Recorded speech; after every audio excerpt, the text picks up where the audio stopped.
Halo teman-teman, kembali lagi di Rumah Film. Di video kali ini saya akan menceritakan alur cerita dari film Mother.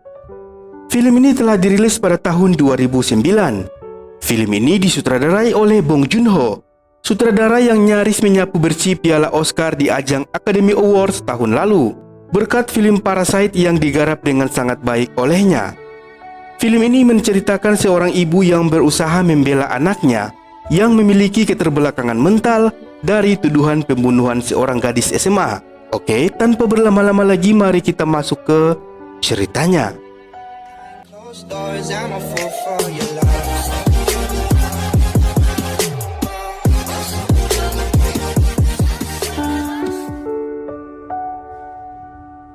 Film dibuka dengan memperlihatkan seorang ibu yang sedang merawat anak sematawayangnya dengan penuh kasih sayang. Anaknya ini bernama Do-jun. Anaknya ini memiliki keterbelakangan mental, tapi hal itu tidak membuat ibunya merasa malu. Ibunya tetap menyayangi Do-jun sebagaimana mestinya. Do-jun hanya memiliki satu teman, yaitu seorang pemuda yang bernama Jin-tae. Meskipun ibunya tidak suka anaknya berteman dengan Jin-tae, karena ia menilai Jin-tae bukanlah seorang anak muda yang berperilaku baik. Tapi ibunya tetap membiarkan anaknya bermain bersama Jin-tae, karena hanya dialah teman satu-satunya yang dimiliki anaknya tersebut. Do-jun memanglah laki-laki yang sudah dewasa. Umurnya bahkan sudah dikatakan pantas untuk menikah. Tapi karena Do-jun memiliki keterbelakangan mental, jadi anaknya ini sesekali berperilaku seperti anak kecil. Suatu malam ia janjian bersama Jin-tae untuk bertemu di sebuah kafe. Tapi sampai larut malam Jin-tae tidak juga datang. Akhirnya Do-jun pun pulang seorang diri dengan badan yang sedikit sempoyongan sambil bermain bola golf miliknya. Di jalan ia melihat seorang wanita muda dengan pakaian sekolahnya. Terlihat ia sedang berjalan sendirian. Do-jun mengikuti perempuan itu pelan-pelan dari belakang. Lalu kemudian wanita itu masuk ke ruangan kosong yang gelap gulita. Ia melihat ke dalam. Setelah itu Do-jun memutuskan untuk pergi. Tapi tak lama kemudian ada sebuah batu besar melayang ke arahnya. Do-jun tak menghiraukan hal itu dan langsung pergi dari sana. Sesampainya di rumah ia langsung tidur di samping ibunya. Karena meskipun sudah besar, Do-jun memang setiap malam tidur bersama ibunya. Keesokan harinya, terlihat seorang mayat perempuan di atap sebuah rumah yang sedang diselidiki oleh detektif dan sejumlah polisi di sana. Ternyata mayat wanita itu adalah perempuan yang suatu malam diikuti oleh Do-jun. Dan mayat wanita itu tepat berada di atap rumah kosong yang ia masuk suatu malam. Lalu akhirnya, Do-jun pun ditangkap oleh polisi. Berdasarkan kesaksian seseorang yang melihat Do-jun suatu malam mengikuti wanita tersebut. Di kantor polisi, ia pun diinterogasi oleh detektif. Do-jun memanglah bukan seseorang yang begitu pandai untuk mengingat. Ia bahkan seringkali lupa apa yang sudah ia perbuat. Di sana Do-jun tidak mengaku kalau ia membunuh atau mengikuti wanita itu, karena semalam yang ia ingat hanya tidur bersama ibunya. Tapi detektif itu mempunyai sebuah bukti, yaitu bola golf yang tergeletak di dekat lokasi kejadian di mana mayat wanita itu ditemukan. Setelah itu ibunya pun datang untuk menanyakan apa yang sebenarnya terjadi. Polisi itu sudah memutuskan Do-jun memang membunuh wanita tersebut, tapi ibunya tidak percaya jika anaknya bisa melakukan hal itu. Anaknya takkan sanggup membunuh seseorang. Malamnya, ia menghampiri salah satu detektif dan meyakinkan jika anaknya bukanlah seorang pembunuh. Bahkan anaknya untuk membunuh seekor lalat pun tidak sanggup. Sang detektif tidak bisa berbuat apa-apa karena semua bukti yang ada memang mengarah kepada Do-jun. Keesokan harinya reka adegan kasus pembunuhan itu pun dilakukan. Di sana orang-orang semua melihat reka adegan tersebut. Do-jun sama sekali tidak paham sebenarnya apa yang sedang terjadi. Bahkan ia sempat-sempatnya melambaikan tangan kepada seseorang wanita di sana. Mayat wanita itu bernama Ah-jun. Keesokan harinya, ibunya memutuskan untuk menemui seorang pengacara yang terkenal yang tidak pernah kalah dalam kasus manapun di kota itu. Pengacara itu datang bersama ibu Do-jun untuk mengunjungi anaknya di dalam penjara. Di sana mereka menanyakan setiap detail ketika malam itu. Ibunya yakin anaknya melihat sesuatu yang lain, sesuatu yang mungkin saja bisa membebaskan anaknya dari penjara. Dojun pun mencoba mengingat sesuatu, tapi yang ia lihat malah sesuatu yang sama sekali tidak ada hubungannya dengan permasalahan. Pengacara itu tahu kasus yang ia tangani takkan bisa menang, apalagi mereka bukanlah seorang keluarga yang mempunyai banyak uang. Jadi pengacara itu memutuskan untuk pergi. Dan ibunya lalu pergi menghampiri rumah sahabat anaknya tersebut, yaitu Jintai. Karena Jintai satu-satunya orang yang dekat dengan anaknya tersebut. Ditambah lagi, malam ketika anaknya pergi, memanglah akan bertemu dengan Jintai. Ketika sampai di rumahnya, di sana tidak ada siapapun. Ia memutuskan untuk mencari-cari sesuatu di sana. Kemudian di lemari, ia melihat sesuatu yang begitu mencurigakan. Lalu ia menggunakan sarung tangan terlebih dahulu agar tidak menghilangkan sidik jari atau jejak apapun. Ternyata di sana ia melihat stik golf lengkap dengan bercak darah yang masih menempel. Lalu ia langsung pergi dari sana dan membawa stik golf itu. Kemudian ia pergi ke kantor polisi untuk menunjukkan sebuah bukti yang ia miliki. Akan tetapi para polisi di sana memang sudah memanggil Jintai, namun hanya sedikit bukti yang mengarah kepada Jintai. Lalu ia pun dibebaskan. Dengan sedikit rasa sedih, sang ibu pun pergi dari sana, tak peduli lagi meskipun sedang hujan lebat. Di jalan ia membeli sebuah payung bekas dari seorang pria tua. Pria ini berprofesi sebagai pemulung. Malamnya ia pun kembali pulang. Di rumahnya ternyata ada Jintai, sahabat anaknya yang ia tuduh sebagai pembunuh.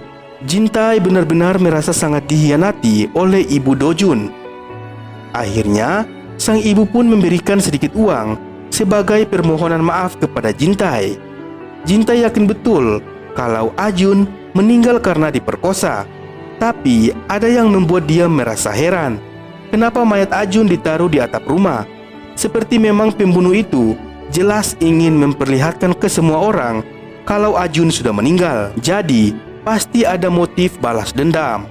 Jintai lalu menyuruh ibu Dojun untuk menyelidiki teman-teman terdekat Ajun, karena pembunuhnya pasti seseorang yang dekat dengannya. Lalu ibunya pun menjenguk anaknya di penjara.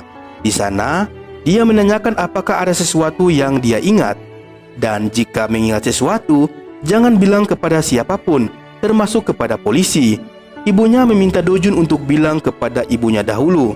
Sang ibu mulai bertanya kepada orang-orang yang bersekolah bersama Ajun, tapi di sana ia tidak mendapatkan informasi apapun. Suatu malam ia menghampiri seorang temannya yang bekerja sebagai pencetak foto. Di sana ia meminta temannya mencetak foto Dojun sewaktu kecil. Ketika sedang mengobrol, temannya itu ingat akan suatu hal. Suatu hari ada dua orang gadis SMA yang kemudian ia ingat itu adalah Ajun sebelum ia meninggal. Waktu itu Ajun bersama sahabatnya berbicara tentang suatu foto yang berada di ponsel Ajun. Lalu sang ibu pun mencari tahu sahabat Ajun di sekolah. Akhirnya sang ibu pun mengajak bicara sahabat Ajun di sana. Tapi ketika sang ibu pergi, untuk sesaat sahabat Ajun sudah tidak ada di sana. Sang ibu pun langsung mencarinya, yang ternyata sahabatnya di sana sedang diinterogasi oleh kedua laki-laki teman sekolahnya. Kedua laki-laki itu menanyakan tentang keberadaan ponsel Ajun. Seperti di dalam ponsel itu ada sesuatu yang penting, sesuatu yang dicari-cari oleh semua orang. Lalu sang ibu pun memutuskan untuk memanggil Jintai untuk membantu dirinya menginterogasi kedua orang itu. Lalu kemudian ia memberi upah yang lumayan banyak. Jintai menanyakan tentang ponselnya, tentang kenapa ponsel Ajun dicari-cari mereka berdua. Lalu akhirnya kedua laki-laki itu menjelaskan pelan-pelan tentang Ajun yang tidak diketahui oleh semua orang. Bahkan mungkin tidak diketahui keluarganya sendiri. Ajun ternyata bukanlah seorang gadis yang lugu seperti yang dikatakan banyak orang. Ajun merupakan seorang wanita yang sering disewa oleh pria hidung belang. Semua laki-laki yang menyewa dirinya selalu Ajun foto secara diam-diam. Jadi itulah kenapa ponsel itu sangatlah penting untuk mereka berdua. Karena mereka berdua adalah salah seorang yang berada di ponsel milik Ajun. Di dalam penjara, Dojun seperti mengingat sesuatu sebelum kejadian di mana ketika Ajun memasuki rumah itu. Di sana Dojun mengingat seorang pria tua yang bersembunyi di dalam rumah kosong itu. Sedangkan ibunya setelah selesai menginterogasi kedua orang itu, ia langsung berlari ke suatu tempat. Ternyata ia menghampiri rumah neneknya Ajun, yang dimana Ajun tinggal bersama neneknya di sepanjang hidupnya. Di sana sang ibu menanyakan di mana ponsel Ajun berada, karena ada sesuatu di ponsel Ajun yang sangat penting untuk ia bawa ke kantor polisi. Lalu neneknya akhirnya mengambil ponsel milik Ajun yang ia simpan di gentong yang berisikan beras. Di perjalanan sang ibu melihat foto-foto di ponsel milik Ajun yang kemudian ia perlihatkan kepada anaknya di dalam penjara sana. Akhirnya ketika ponsel itu menunjukkan seorang pria tua, Dojun pun langsung mengiyakan kalau itu adalah orang yang bersembunyi di dalam rumah kosong sewaktu mengikuti Ajun. Ternyata sang ibu pernah bertemu dengan pria tua itu. Pria tua itu adalah seorang pemungut sampah yang beberapa hari yang lalu ia membeli payung bekas kepadanya. Kemudian sang ibu pun menghampiri rumah pria tua itu. Di sana ia mengakui kalau dirinya adalah seorang dari lembaga sosial. Mereka berdua lalu mengobrol tentang kesehatan pria tua itu, yang dimana jantungnya sering terasa sakit belakangan ini. Lalu di sela-sela obrolan mereka, pria tua itu bilang kalau beberapa hari yang lalu ia baru saja melihat sebuah tragedi yang begitu mengerikan, di mana tragedi itu belum ia ceritakan kepada siapapun.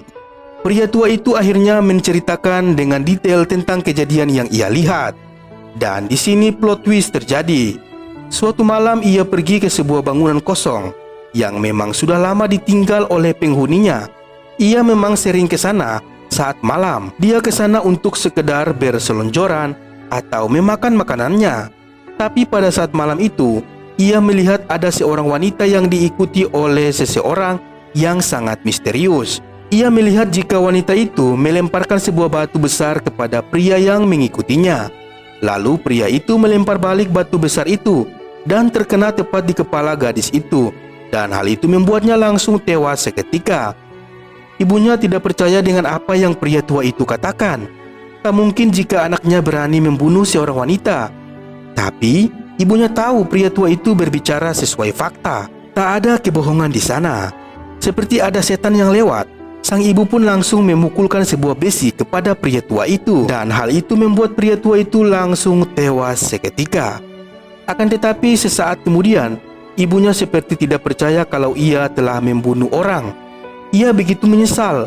Tapi hal itu pun sudah sangatlah terlanjur.